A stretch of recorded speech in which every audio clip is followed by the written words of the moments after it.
아버지 하나님의 지체 삼아 주심에 감사를 드립니다. 사랑의 하나님 아버지, 우리가 마음이 낙심될 때, 우리가 고난을 겪을 때 이 고난을 아버지 하나님께 데리고 가도록 인도해 주시옵소서.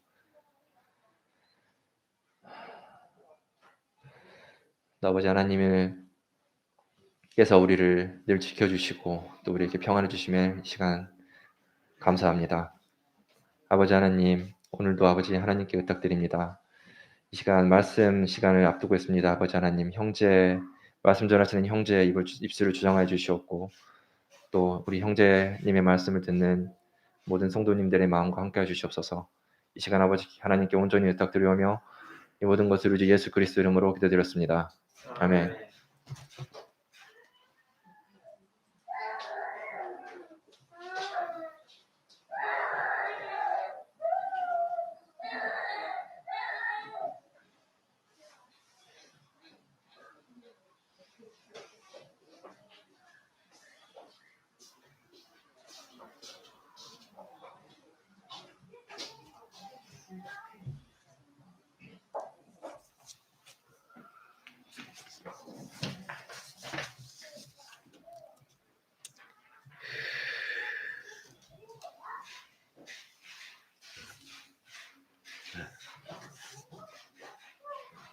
평안하셨습니까?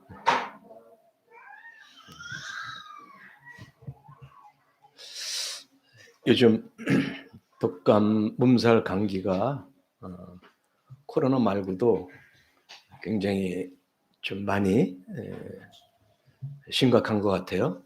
오늘 제가 연락을 받은 가정만 해도 3가정이 우리 이광민 형제님, 또 우리 김경인 자매, 또 저기 누굽니까? 신지영 형제님 가족, 거기 아이들이 아마 이렇게 또 몸살 감기가 왔나 봐요. 콧물 감기, 뭐 이광민 형제님은 닷새째 콧물이 막 줄줄줄줄 이렇게 얘기를 하는데,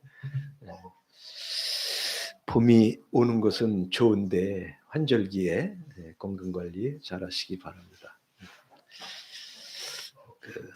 오늘따라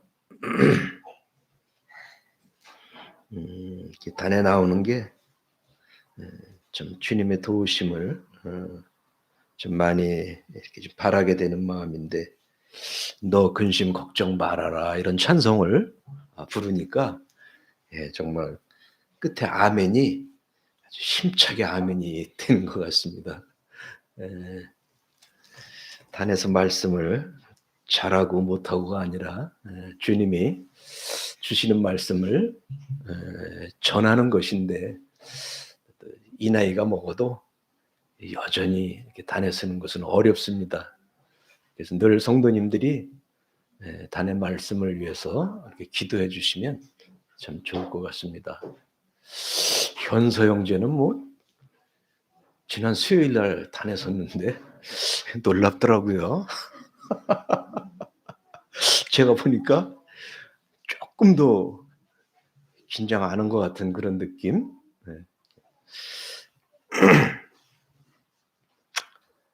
오늘은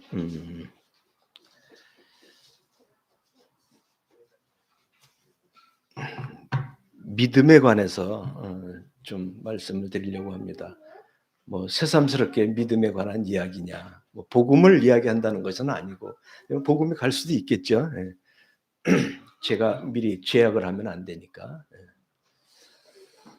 그냥 제가 묵상한 뭐랄까 또 다른 믿음, 또 믿음의 역할, 이런 부분에 대해서 우리 실생활에 믿음이 주는 위치, 역할, 도움, 이런 것들을 좀 묵상한 대로, 주님 주신 대로 이렇게 좀 교제하기를 원합니다.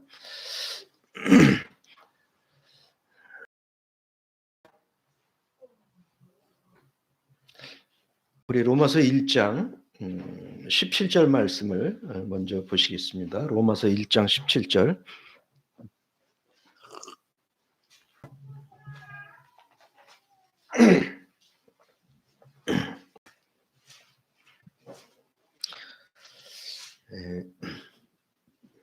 복음에는 하나님의 의가 나타나서 믿음으로 믿음에 이르게 하나니 기록된 바 오직 의인은 믿음으로 말미암아 살리라 함과 같으니라. 이 말을 잘 이해하시죠? 제가 여기서 드리고 싶은 말씀은 하반절에 있는 의인은 믿음으로 말미암아 살리라 함과 같으니라. 믿음으로 말미암아 의인이 산다는 말은 뭐 여러 의미가 있겠습니다만은 구원받지 않은 사람도 믿음으로 의롭게 된다는 말이 포함되어 있다고 볼 수 있고, 또 구원받은 성도들도 역시 그 삶이 믿음으로 살아. 뭐 이렇게 두 가지 큰 의미가 여기 깔려 있지 않나 이렇게 생각을 합니다. 의인은 믿음으로 말미암아 살리라. 이 하박국에 나와 있는 본문의 말씀이지만 이 로마서 1장 17절을 통해서 루터가 구원받았다라고 해서 이 말씀이 더 유명해진 부분도 있는 것 같습니다. 믿음, 그냥 믿음, 우리 이것이 역할이 얼마나 중요한지 가장 쉽게 생각할 수 있는 것 중에 믿음이 없이는 우리 로마서 8장 8절에 보면 믿음이 없이는 하나님을 기쁘시게 할 수 없다 이렇게 이야기를 하고 있어요. 믿음이 뭔데? 믿음이 없이는 하나님을 기쁘시게 할 수 없다. 그러니까 먼저 구속을 믿음으로 하나님의 자녀가 되지 않았다면 뭐 하나님에게 우선적으로 기쁨이 될 수 없겠죠. 근데 삶 가운데에서도 구원받은 이후의 삶 가운데에도 믿음이 없이는 하나님을 기쁘시게 할 수 없는 것이 맞는 것 같습니다. 한번 생각해 보면은요, 하나님이 창조하신 것을 믿음이 없이는 알 수도 없을 뿐 아니라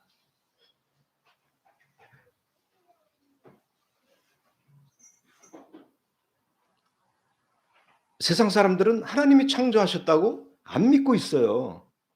근데 우리 성도들은 당연히 믿어서 하나님이 세상을 창조했다고 하는 사실을 알고 있습니다. 근데 믿음이 없이는 창조했다는 것도 몰라요. 내가 어떻게 만들어졌다는 것도 사실은 몰라요. 왜 사는지도 믿음이 없이는 몰라요.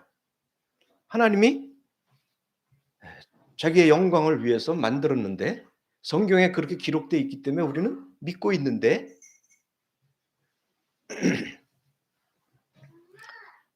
내가 하나님의 영광을 위해서 만들어졌고 구원됐고 살고 있구나. 이것이 믿음이 없이는, 그 믿음이 하는 역할은요, 하나님이 아버지가 된 것도 믿음이 없이는 알 수가 없고요. 십자가에서 나를 위해 죽은 것도 믿음이 없이는 알 수가 없고요. 내가 영원히 천국에서 살 수 있다는 것도 믿음이 없이는 알 수가 없어요. 그러니까 이 믿음이 하는 역할은 완전히 다른 세상을 만들어주는 거죠. 하나님이 죄 지은 인간들이 하나님의 목적을 다시 이루는 상당한 키워드가 믿음이에요. 믿음이라는 것을 통해서 하나님을 알게 하시고 내가 얼마나 영광스러운 자인지 알게 하시고, 믿음이 없이 어떻게 만찬 예배를 드릴 수가 있겠어요? 못해요. 혹시 드린다고 할지라도 의미가 없어요. 믿음이라고 하는 것은 참 하나님이 우리들에게 하나님과 함께하기 위해서 주신 기가 막힌 방법이다라고 이야기를 할 수 있을 것 같아요.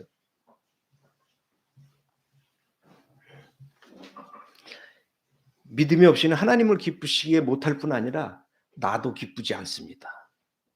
믿음이 없이는. 당연하죠.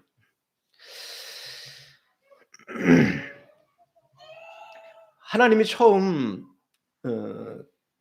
인간을 만들었을 때에 그 상태는 이런 완전한 믿음 관계가 형성되지 않은 상태였다라고 봐져요. 아담과 하와는 우리가 지금 믿는 이런 성령이 내 안에 내재하셔서 성령님의 능력으로 믿어진 이러한 상태는 아니다라고 보여져요. 왜냐하면 결과가 하나님의 말을 안 따르고 순종하지 않고 사단의 말을 순종했기 때문에 지금 우리와 같은 그러한 믿음 상태가 아니었다. 우리가 지금 갖고 있는 믿음은 대단한 거예요. 변할 수 없는 거예요. 사단에게 다시 갈 수 없는 거예요. 하나님이 빼앗길 수 없는 거예요. 그때는 빼앗겼잖아요. 스스로 선택해서 사단에게 자기의 유익을 위해서 따라갔기 때문에 완전한 신뢰관계가 아니었다. 이렇게 보여져요. 제가 볼 때.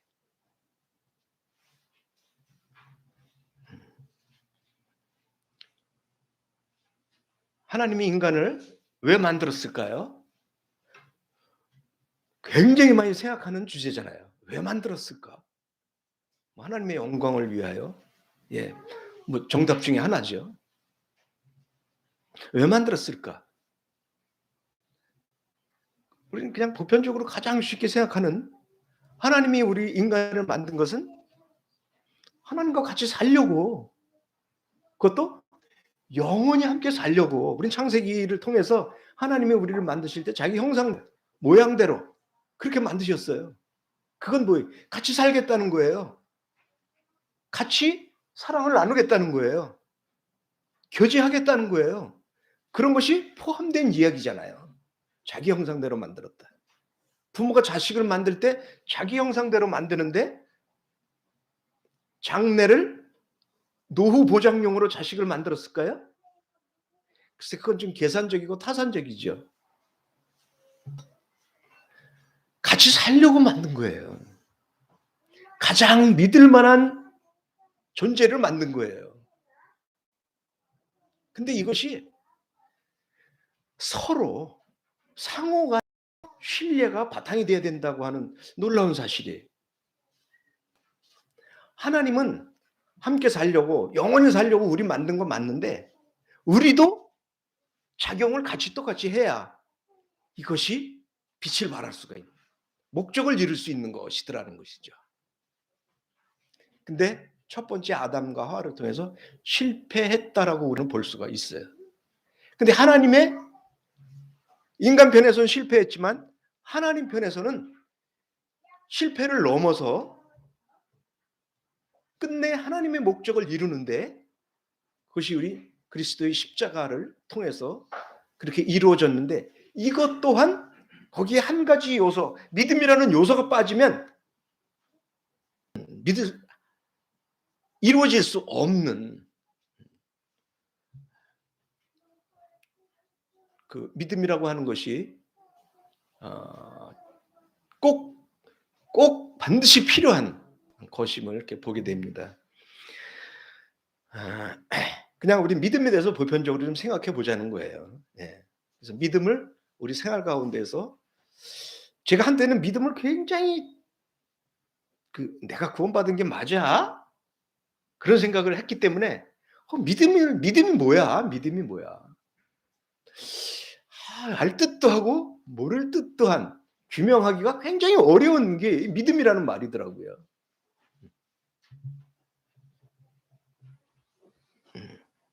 하여튼 하나님이 인간을 만든 이유는 함께 살려고. 함께 살려면 완전한 신뢰가 있어야 돼요. 인간 편에서는 그렇지 못했었다는 것이죠. 오히려 그리스도의 십자가를 믿음 안에 있는 자들은 완전한 신뢰가 이루어진, 완전한 믿음이 서로 작용한 그런 상태의 모습이다. 처음 만든 아담과 불완전한 믿음, 불완전한 신뢰 가운데 있었다. 자, 이 믿음이라는 말을 이렇게 보면은 믿음은 혼자서는 불필요한 말이에요. 혼자 살면 믿음은 필요가 없는 말이에요. 그래서 반드시 상대가 있어야 되고 둘 이상이 있을 때 필요한 말이 믿음이에요. 그죠? 누구를 믿어줘야 되잖아요. 누구를 믿어줘야 되는 거예요. 상대가 있어야 돼요. 그래서 하나님이 인간관계를 이렇게 만들 때 보면은 모형을 하나님과 우리 인간관계를 이해하게 하기 위해서 인간 세상에 모형을 많이 주셨어요. 그림자를 많이 주셨어요. 상대적인 것이라고 하는 것을 보게 돼요. 첫 번째가 가장 잘 아는 대로 부모와 자식을 주셨어요. 그리고 이것은 정말 가장 신뢰를 갖는 관계이어야 되는 거예요. 부모와 자식 관계. 이것을 통해서 하나님이 인간을 창조했다는 것을 알게 하고자 하는 거예요. 그리고 사랑한다는 것을 알게 하려고 하는 거예요. 이 모형을 통해서. 그러니까 너희가 하나님이 만드신 만물을 통해서도 하나님을 알 수 있다라고 이야기하는데 바로 이것도 그런 것 중에 하나이겠죠. 그러니까 왜 부모와 자식으로 인간 사회가 연결되어져 가야만 되느냐? 깨달으라는 것이죠. 하나님과 인간관계를 내가 만들었다. 너희도 육신의 자녀를 만들어 봤으니 알지 않겠느냐? 육신의 부모를 통해서 태어났으니 알지 않겠느냐? 생각해 봐라. 생각이 있으면 깨달아라. 뭐 이런 의미 아니겠어요?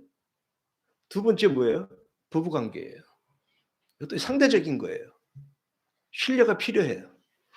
믿음이 필요해요. 하나님을 알 수 있는 아주 중요한 인간관계 중에 부부죠.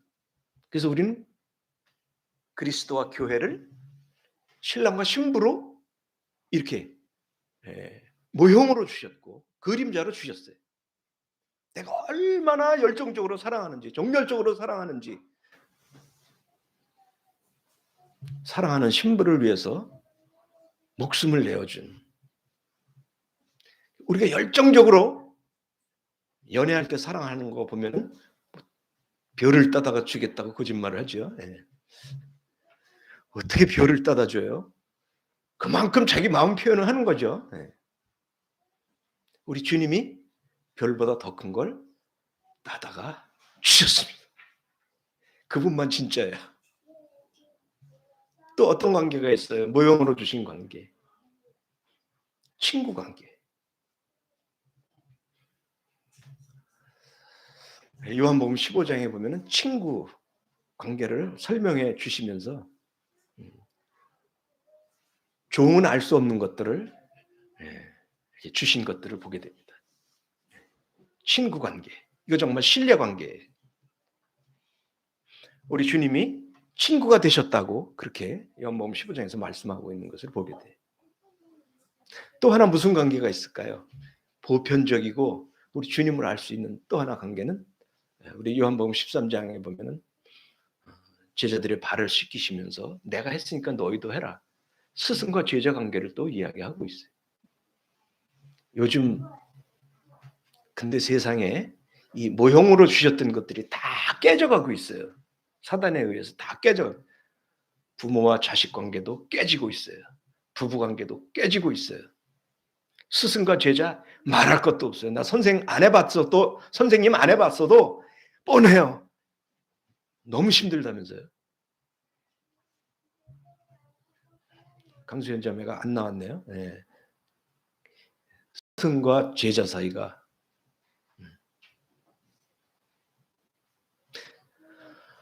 그리고 친구 사이도 그래요. 아주 계산적이고 타산적이고 정말 친구가 아니죠. 진정한 우정이 아니고요. 사단은 이러한 관계를 깨트리고 싶어합니다. 왜? 하나님을 찾을 수 없도록.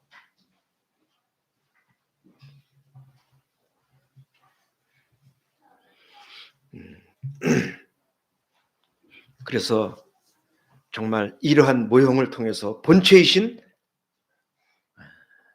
영접하는 자, 그 이름을 믿는 자는 하나님의 자녀가 되는 권세를 주셨다. 그래서 아버지의 관계로 믿을 수 있는 이것을 자꾸 깨치는 거예요. 또 그리스도와 교회 관계를 깨치는 거예요. 맨 빌스가 목사님이 뭐 성도를 어떻게 했다. 요즘에 더 아주 급격하죠, 그죠? 예. 주님 오실 때가 가까우니까 완전히 이런 게 다 이렇게 망가뜨리는 거예요. 사람들 생각 속에 아주 하나님 봐 이렇게 더러워. 교회와 하나님 야 생각도 하지 마. 그냥 정치에 자기가 그냥 양심껏 사는 거야. 막 이렇게 만들어 버려. 제자와의 관계 말도 안 되죠. 뭐 지금 뭐 아휴 정말 여기서 입에다 오르내리기가 부끄러운 이야기들이 무슨 예? 대학교 교수님들이 에, 점수를 주기 위해서 막 여학생들을 무슨 성놀이개로 막 하는 이런 뉴스들. 아휴 초등학생 때도 무슨 뭐 또뭐 선생님과 제자가 막 이런 너무 그렇게 망가뜨리는 거예요. 이런 것들을 이 좋은 관계를 신뢰 관계를 믿음 관계로 하나님을 바라볼 수 있는 이러한 그림자를 완전히 망가버리는 거죠.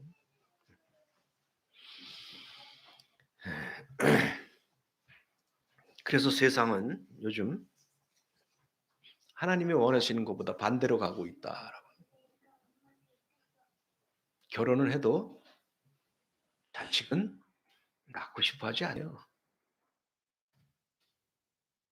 결혼하고 자식을 안 낳으면 진정한 결혼의 어떤 의미, 깊이, 체험 이런 거 못 하죠.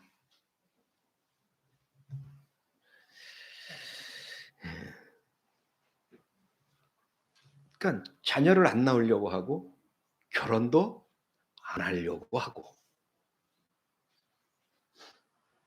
이거 혹시 또 우리 청년 형제자매님들에게 부담을 주는 이야기가 아닌지 모르겠는데 물론 성경은 바울은 할 수 있다면 나와 같이 홀로 지내는 것이 가장 잘하는 걸로 다 얘기를 했어요.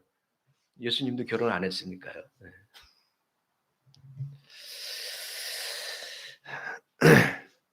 옛날에는 스승의 그림자도 안 받는다 그랬는데 참 요즘 그렇습니다. 세상에 믿을 사람이 아무도 없다 이렇게 표현해요. 믿을 사람이 아무도 없다. 부모와 자식지간과 부부관계가 깨진다면 세상에 믿을 사람이 어디 있겠습니까? 교회도 그렇게 된다면. 근데 하나님은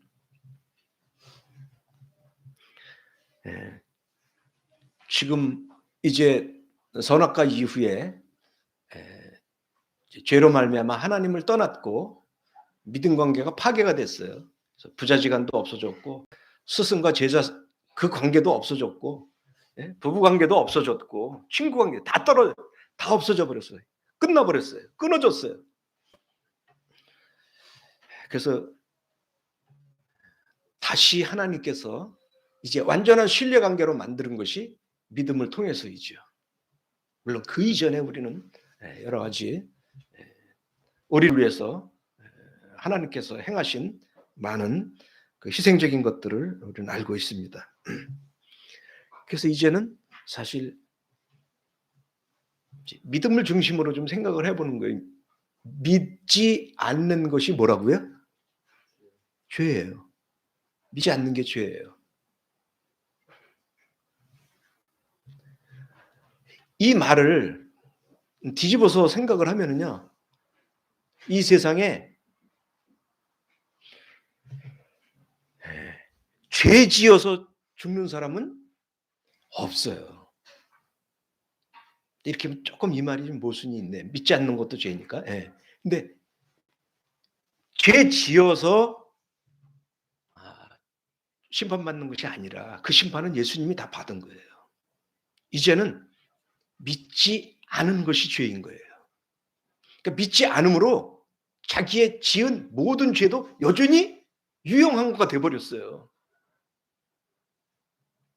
믿은 사람은 해결이 됐지만 그렇게 되는 거죠. 에? 아니 그러면 이 사실을 잘 생각하지 않으면 이것이 율법이 치고 들어오는 이유가 되는 거예요. 구원받은 이후에도 죄에 대해서 불분명하기 때문에 자꾸 거기에 내가 휘말려 들어가죠. 오죽하면 갈라디아서를 썼겠어요.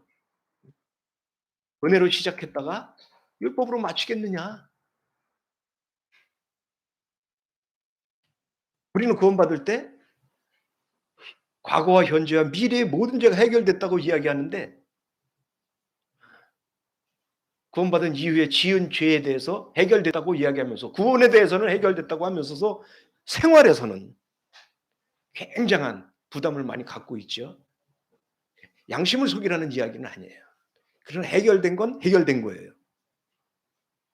그래서 하나님의 목적이 구원받은 이후에 지은 죄들에 대해서는 우리를 바꿔가시기 위해서, 성장시키기 위해서, 단련시키기 위해서 이렇게 해서 필요하게 놔두는 것이고 또 이제 판단을 하는 것들도 그런 이유에서라고 하는 거죠.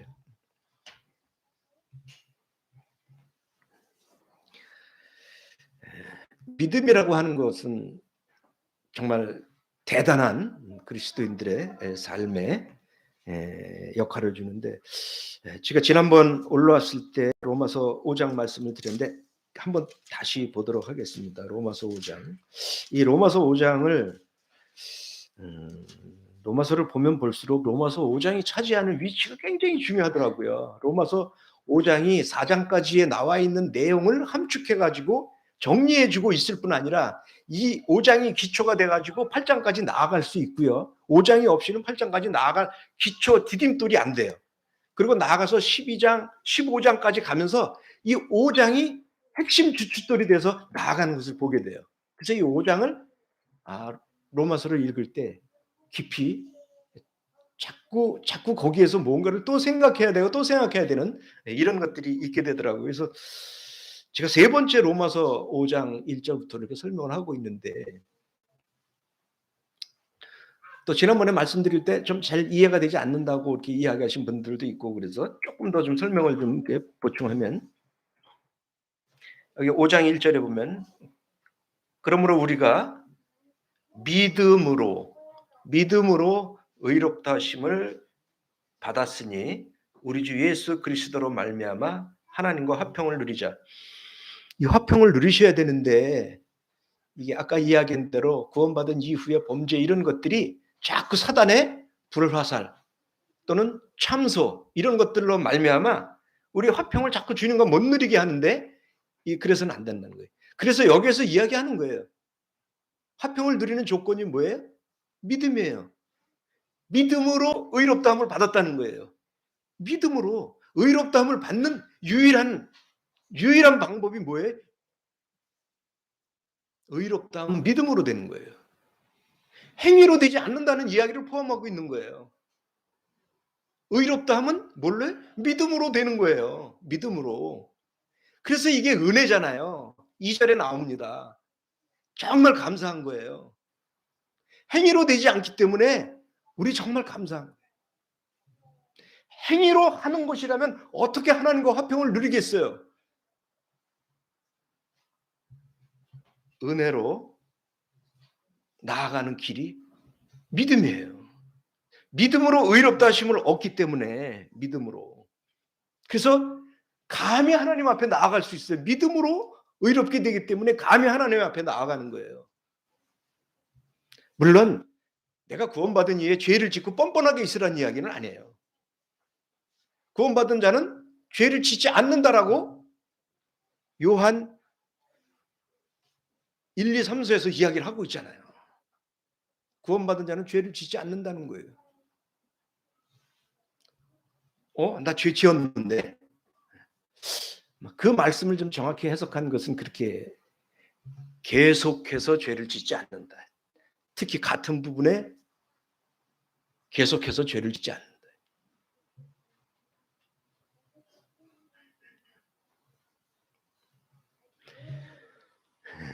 우리 당연히 구원받은 자가 죄 짓고 나면 양심에 걸리고 하나님 앞에 죄송합니다. 자백하고 안 그러려고 그래요. 그러다가 또 그러기도 해요. 그렇지만 그러한 자세가 없다면 문제가 있다는 거예요. 아무튼 여기에서 의롭다 하심은 뭘로요? 믿음으로 된다는 거예요. 이 믿음이 역할이 엄청나요. 그래서 믿음의 역할이 엄청난 것도 중요한데 믿음으로 되기 때문에 우리가 감히 하나님과 화평을 말할 수 있다고 하는 거예요. 그리고 믿음은 대상이 누구예요? 여기 나온 대로 그리스도예요. 우리 주 예수 그리스도로 말미암아. 그러므로 우리가 믿음으로 의롭다 하심을 얻었으니 이는 그리스도 예수 안에서예요. 그리스도를 믿음으로 의롭다 함을 얻고 하나님과 화평을 이야기할 수 있다라고 하는 거예요. 근데 이것이 믿음으로 되는데 믿음이 연약하면 이 화평이 자꾸 깨지는 거예요. 이것이 1장부터 이어져 온 4장까지의 이야기다라는 거예요. 어떻게 하나님의 자녀가 된다고 하는, 의롭지 않으면 하나님의 자녀가 될 수 없죠. 믿음으로 된다는 거예요.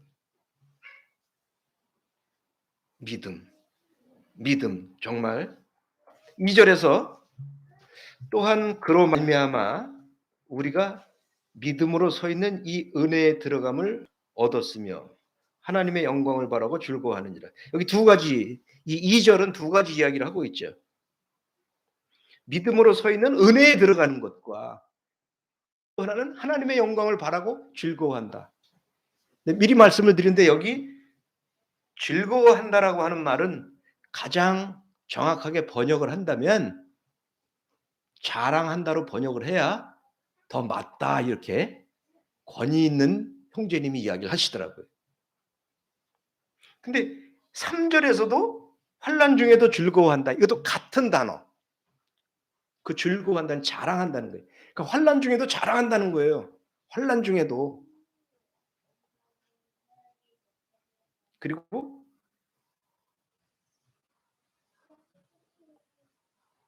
하나님의 영광을 바라고 자랑한다는 거예요. 이 부분을 조금 더 말씀을 드리고 갈게요. 지난번에 제가 이 말씀을 이해를 돕기 위해서 요한복음 9장 나면서부터 소경된 자에 대해서 이야기를 했는데, 소경된 자체로는 육신으로 보면은 엄청난 슬픔이에요. 엄청난 환난이에요. 이보다 더 큰 환난이 또 어디 있겠어. 나면서부터 소경이니 끔찍하죠. 그 부모도 당사자도. 근데 더더군다나 또 끔찍한 건 주변에서 다 저가 소경된 것은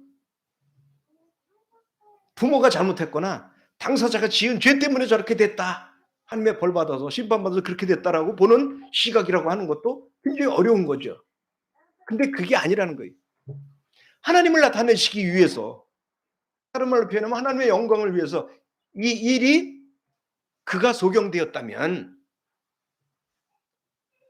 그래서 결국에 주님이 그 소경을 고쳐주셨다면 하나님이 그를 고칠 수 있구나. 그러니까 그가 지금까지 살아오면서 소경됐던 그 슬픔과 어려움들이 있지만 하나님의 영광을 위해서, 하나님의 나타내심을 위해서 그가 그런 어려움이, 육신의 어려움이 왔다면 결국 결과가 뭐예요? 하나님의 영광이 나타난 거잖아요. 그로 인해서. 그렇다면 나도 그 어려움을 감당할 만하지 않는가. 그래서 주님은 감당할 만한 우리들에게 환난을 주셔요. 그리고 그것을 통해서 인내를 배우게 하시고 연단을 배우게 하시고 소망을 갖게 하시는데, 소망은 뭐예요? 절대 하나님을 바라는 소망은 부끄럽지 않아요. 하나님의 영광을 바라고 자랑하게 되는 거죠. 왜냐하면 여기에서 나오는 3절, 4절, 5절은 그렇게 소망은 사랑을 알게 하신다는 거예요. 성령님이 우리 안에 들어와서. 아무튼 하나님의 영광을 바라고 즐거워한다는 말은 두 가지 측면으로 생각할 수 있는데, 우리가 구원받고 성화를 받고 아무튼 영화롭게 되잖아요. 그 영화롭게 되면 하나님의 영광을 받기 때문에 영화롭게 되는 거예요. 그래서 우리는 이거 자랑하는 거예요. 우리 장래에 하나님과 같이 영광스러운 상태로 변화를 받아서 천국에 가서 영원히 사는 거예요. 하나님이 창조의 목적, 아까 말씀드린 대로 창조의 목적, 영원히 함께 살려고 하는 그 상태로 간다는 거예요. 살 수 있는 상태로. 그러니까 이 영광을 우리는 자랑하는 거예요. 즐거워하는 거예요. 환난이 좀 있을지라도 또한 하나님을 나타내시기 위해서 우리가 우리가 그렇게 간다면, 우리를 깨끗하게 하시기 위해서 그렇게 하나님이 환난을 주시고 다듬어 가신다면 그 영광이 즐거운 거 아닌가요? 자랑스러운 거 아닌가요? 누구를 위해서? 하나님을 위해서 내가 지금 다듬어지고 있으니까, 다소 어렵더라도 진주가 그 조개 안에서 그 아픔을 주지만 그 아름다운 광채가 나중에 나타나는 것처럼 주님은 우리를 버려두시지 않고 가꾸어 가신다는 거죠. 그래서 환난 중에도 즐거워하고 자랑하는 거죠. 환난 중에도. 환난을 통해서 내가 더욱더 하나님의 것, 예수님을 닮은 자, 장성한 분량에 이르는 자, 이렇게 되기 때문에. 자, 이 말 가지고 너무 이제 지난번 시간 조금 이렇게 하면 더 좀 이해가 되실까 해서 말씀을 드렸고, 여기서 상당히 중요한 핵심 보면은 믿음과 관계된 이야기 2절에서 또한 그로 말미암아 우리가 믿음으로 서 있는 이 은혜에 들어감을 얻었다. 믿음으로 서 있는. 제가 아마 꽤 오래전에 첫 번째 이 5장을 이야기할 때 이 믿음으로 서 있는이라고 하는 말씀을 그렇게 풀었던 기억이 있는데, 든든하게 서 있다. 든든하게 서 있다. 믿음으로 서 있는 것은 얼마나 든든한 것인지, 이것은 변할 수 없는 것이다. 그리고 감히 누가 내가 믿음으로 서서 은혜에 들어가고 하나님 앞에 당당히 서 있다라는 말씀이에요. 당당히 서 있다. 이 믿음이 그 역할이 그렇게 대단해요. 믿음으로 은혜를 내 것으로 만들어서 서 있는 이것은요, 하나님이 변하지 않기 때문에 이것은 정말 변하지 않아요. 이거 얼마나 든든하고 당당하고 서 있는 거예요. 근데 여기에서 한 걸음 더 나아가서 이 믿음으로 서 있다라고 하는 말, 믿음으로 서 있다. 하나님이 인간을 만들 때 전부 상대적으로 믿음은 대상이 있어야 된다라고 말씀을 드렸잖아요. 믿음으로 서 있다. 믿음으로 서 있다. 나 혼자 서 있다는 게 아니에요. 나 혼자도요, 믿음은 뭐예요? 두 발로 서는 거예요. 한 발로 중심을 금방 잃어요. 얼마 못 버텨요. 주님 그 말씀을 생각나게 하시더라고요.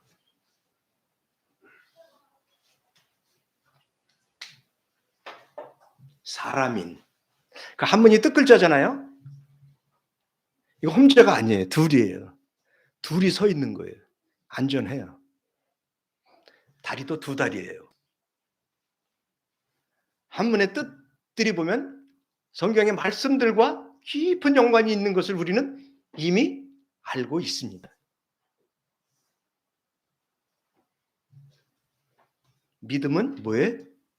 믿음으로 서 있다는, 믿음으로 서 있다는 건 혼자 든든한 믿음으로 서 있는 게 아니라 뭔가를 의지해서 서 있다는 거예요. 믿음이라는 말에 여러 의미가 포함되어 있지만 가장 핵심적인 요소가 뭐예요? 의지한다. 의지한다. 그래서 어떤 성경은 믿음이라는 말을 아예 의지한다로 번역을 바꿔서 한 것도 있어요. 의지한다는 말을 빼고 믿음이 성립이 안 돼요.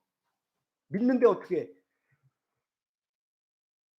이 핸드폰이요, 스스로를 쓸 수가 없어요. 이게 우리 모습이에요. 이거 아무리 해도 안 돼요. 어떻게 가능해요? 의지하고 쓰는 거예요. 믿음은 의지하는 거예요.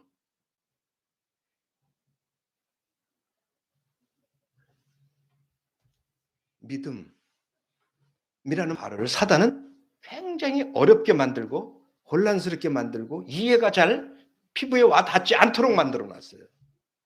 근데 이렇게 쉽게 생각할 필요도 아주 중요하다는 거예요. 아,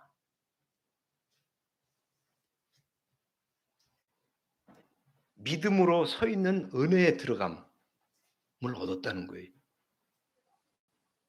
이것이, 이 말이 이 5장의 상당히 중요한 포인트예요.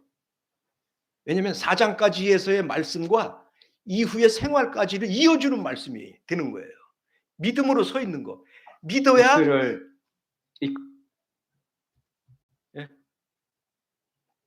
제가 잘못했나요? 믿음으로 서 있는 것이 시작되고 믿음으로 서서 가는 생활이 이어져 가는 거예요.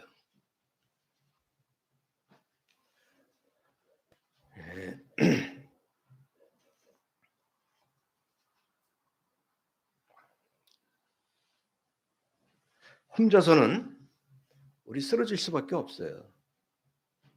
근데 쓰러져서도 극매다가 하나님을 찾고 그때서 의지하는 우리들의 그런 이상한 안 좋은 습성이 있지요. 처음부터 의지하십시오. 혼자는 안 됩니다.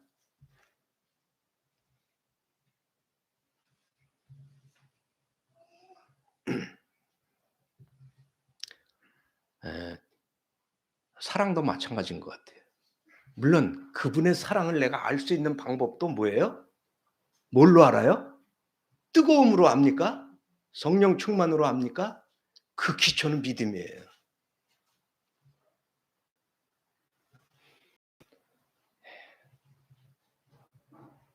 그래서 믿음으로 서 있는 은혜에 들어간다는 거예요. 믿음으로 서 있는. 그래서 나 혼자 아니고 같이 이렇게 의지하고 서서 누구를?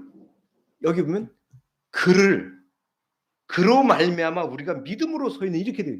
그러니까 항상 믿음은 예수님이 같이 쫓아다녀야만 돼요. 예수님을 빼고 믿음은 대상자가 없어진 거예요. 내가 볼 때 이거 예수님을 얘기한다고 생각이 되어져요. 이건 인간이라고 생각이 되어져요. 물론 우리는 이 사람 인자를 보면서 육신적으로만 생각을 많이 해요. 왜? 부부가 남자 여자가 같이 이렇게 의지해야 되고 부모와 자식이 이렇게 의지해야 돼요. 맞아요. 의지해야 돼요. 친구도 이게 필요해요. 스승과 제자도 필요해요. 제자가 없는 스승은 존재가 불가능해요. 그렇죠? 같이 있어야 되는 거예요. 늘 그래서 하나님은 상대적으로 인간을 만들어 놨어요. 인간관계를 만들어 놓으셨어요. 하나님이 아버지가 되시고 신랑이 되시고 스승이 되시고 친구가 되셨어요. 그래서 우리는 아주 가깝게 이야기할 수 있고 모든 것을 요구를 할 수가 있고 모든 사랑을 받을 수 있고 그래서 여기 5절에 보면 소망이 우리를 부끄럽게 하지 아니하면 우리에게 주신 성령으로 말미암아 하나님의 사랑이 우리 마음에 부음받음이 이것도 믿음으로 된다고 하는 거예요. 성령이 우리 안에 있으니까 하나님의 사랑을 깨닫는 거죠. 아는 거죠. 근데 그를 통해서 부었다, 사랑을 부었다. 그 사랑이 변하진 않아요. 수신자, 받는 우리가 그릇이 문제인 거죠. 그분이 변합니까? 우리는 그분이 왜 우리 나를 구원해 주시고 그 뜨거움이 빨리 식느냐? 그릇의 문제예요. 그릇의 문제. 그릇이 깨끗지 않으면 주님이 쓰실 수가 없죠.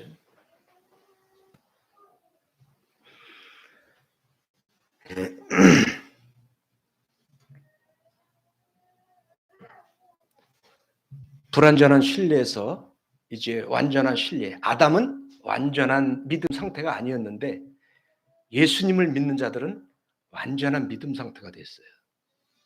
근데 살아가면서 사단이 자꾸 우리를 속이는데 속지 마십시오.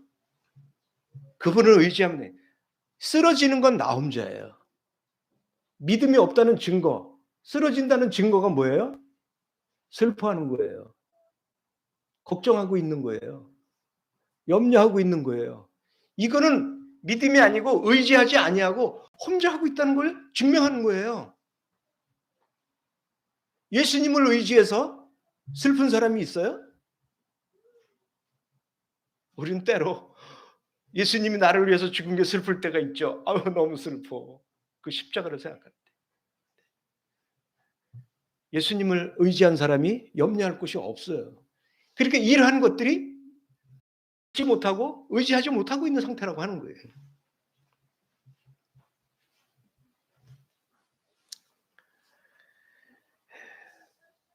근데 아주 중요한 것 중에 그러면 이분은 혼자서 쓸 수 있는데 이게 필요할까라는 생각이에요. 하나님도 인간이 왜 필요할까? 정확히 모르겠어요. 그러나 영원히 함께 살라고 만든 건 분명히 맞아요. 내가 필요할까요? 몇 가지 생각해 보니까 필요해요. 제가 한 가지 예를 드릴게요. 이은정 제님 이해하십시오. 캐나다에서 손주가 왔어요. 태어나서부터 이은정 제님은 그 손주에 대한 사랑이 철철 끌어 넘쳤어요. 다 아시고 계셔요. 그죠? 간증을 통해서. 근데 이 손주가 와가지고 엄마 방에서 얘하고 좀 뭔가 좀 소통을 해야 되겠는데 사랑을 이 끌어넘치는 사랑을 뭔가 좀 부어줘야 되겠는데 아침에 엄마 방에서 문을 열고 삑 나와가지고 저 아저씨 누구야? 싹 숨어버리고 또 숨어버리고 언제나 제가 내 마음을 앓고 어느 날 자주 보고 그러다 보니까 한 집에 있다 보니까 어느 날 문을 삐끔하고 나와가지고서 웃었다는 거예요. 녹았다고 그러지 녹았다고 마음이. 그 아이가 할아버지한테 뭘 줬어요? 잘 모르겠어요. 근데 아무튼 할아버지는 흥분했어요.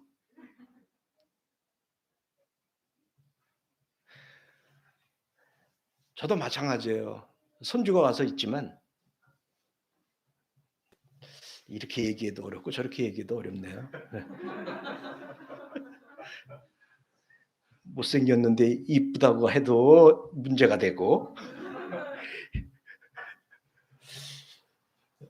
아무튼 참 이게 그 어린아이가 주는 힘이 뭐가 있겠어요. 근데 이렇게 되더라는 거예요. 참 존재 자체로. 그래서 우리가 구원받은 존재 자체로 하나님에게는 영광이다라는 자주 말씀을 드리잖아요.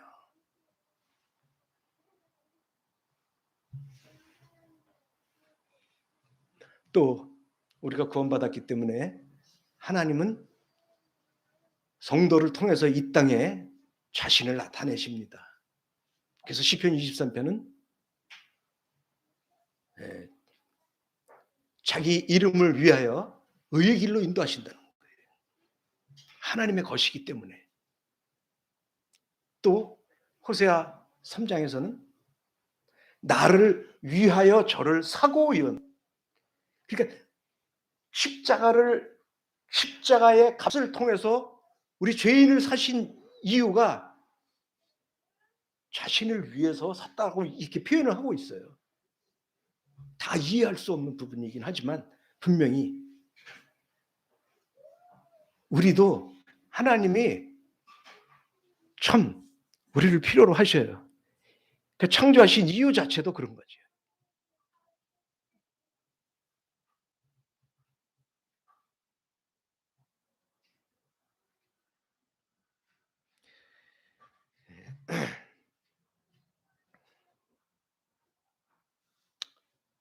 그는 우리를 정말 유일하게 책임질 수 있는 그런 분이십니다. 그래서 우리는 믿음으로 서 있는 것입니다. 그분을 의지하여 서 있는 것입니다. 제가 왜 굳이 이거를 말씀을 드리냐면 힘들 때 이 생각을 하십시오. 이게 혼자 서 있을 수 없다는 거예요. 우리는 정말 아침 닳고 점심 닳고 저녁 닳고 언제 어떤 일을 할지 모르고 뭐 조금만 이상한 거 보면은 판단을 하고 조금만 저기 한 거 보면 흥분하고 조금만 뭐 하면 튀어나오고 음란한 것이 튀어나오고 없어요. 그분 의지하지 않으면 살 수가 없어요. 그래서 믿음은 의지하는 거라는 거예요. 의인은 믿음으로 말미암아 사는 거예요. 그분을 의지함으로 사는 거예요. 이게 사는 방법이에요. 믿음이 우리 실생활에서 이 역할을 하고 있는 거예요. 충분히 활용을 하세요. 이것이 어쩌면 신분으로 사는 것이에요. 믿음으로 산다는 것은 내가 믿음으로 내가 누구인지를 알고 하나님의 아들인 것을, 그리스도의 신부인 것을, 친구인 것을, 그분이 선생님이신 것을 알고 우리는 그 신분으로 사는 거예요. 신분으로. 그래서 성장은 신분을 정확히 알고 살아갈 때에, 신분을 믿음으로 살아갈 때에 성장이 가능해요. 그래서 이걸 연합의 관계로 설명을 하고 있는 거예요.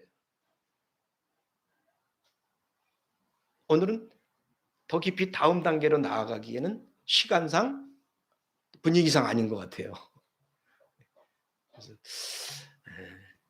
믿음이 무엇인가 조금 같이 오늘 생각을 해보았는데, 믿음이 없이는 하나님을 기쁘시게 할 수 없고, 의인은 믿음으로 사는 것입니다. 이상입니다.